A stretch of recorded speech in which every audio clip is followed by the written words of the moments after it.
अरिसु और उसके दोस्तों का वीजा खत्म होने वाला था। सभी को अपनी जिंदगी बचाने के लिए गेम खेलना था और इस बार का खेल था लुका छुपी। लेकिन यह कोई आम खेल नहीं था। इसमें 3 भेड़ होंगे और एक भेड़िया। जो आखिरी तक बचेगा वही विजेता होगा, बाकी सब मर जाएंगे। चश्मे में लगे सेंसर की सच्चाई शिबुकी को समझ आ चुकी थी। जो भी भेड़िया बनेगा वह किसी और की नजरें मिलाते ही उसे भेड़िया बना देगा। इस डर से शिबुकी भेड़िया बनकर भाग गई। उधर कारुबे को भी यह एहसास हो गया था कि इस खेल में वही जीवित बचेगा जो अंत तक भेड़िया रहेगा। वह शिबुकी को पकड़ने के लिए भागा और जैसे ही उसने उसे पकड़ लिया वह खुद भेड़िया बन गया। उसी पल अरिसु ने कारुबे को पुकारा। बस एक आवाज और कारुबे ने अरिसु की ओर देखा। अगले ही क्षण अरिसु भेड़िया बन चुका था। अरिसु ने उम्मीद नहीं छोड़ी। वह बोला, हम सब मिलकर इस खेल से बाहर निकलने का कोई ना कोई रास्ता जरूर निकालेंगे। मगर कारुबे की आंखों में सच्चाई की परछाई थी।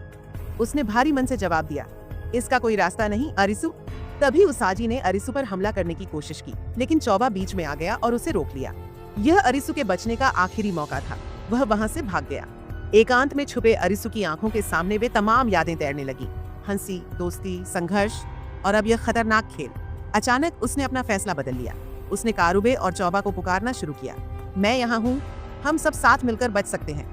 लेकिन कोई जवाब नहीं आया, क्योंकि उन्होंने जानबूझकर चुप्पी साध ली थी। वे चाहते थे कि अरिसु बचे। कारुबे और चौबा ने अपने दोस्त के लिए कुर्बानी देने का फैसला कर लिया था। उनकी आखिरी आवाज अरिसु के कानों में गूंज रही थी, अरिसु, तुम्हें हमारे लिए जीना होगा। जब अरिसु कारुबे तक पहुंचा, बहुत देर हो चुकी थी। समय समाप्त हुआ। एक भयानक विस्फोट हुआ। कारुबे के गले में बंधी बेल्ट फट चुकी थी। अरिसु की आंखों के सामने अंधेरा छा गया। उसकी दुनिया उजड़ गई थी। अपने दोस्तों की मौत देखकर वह फूट फूट कर रो पड़ा।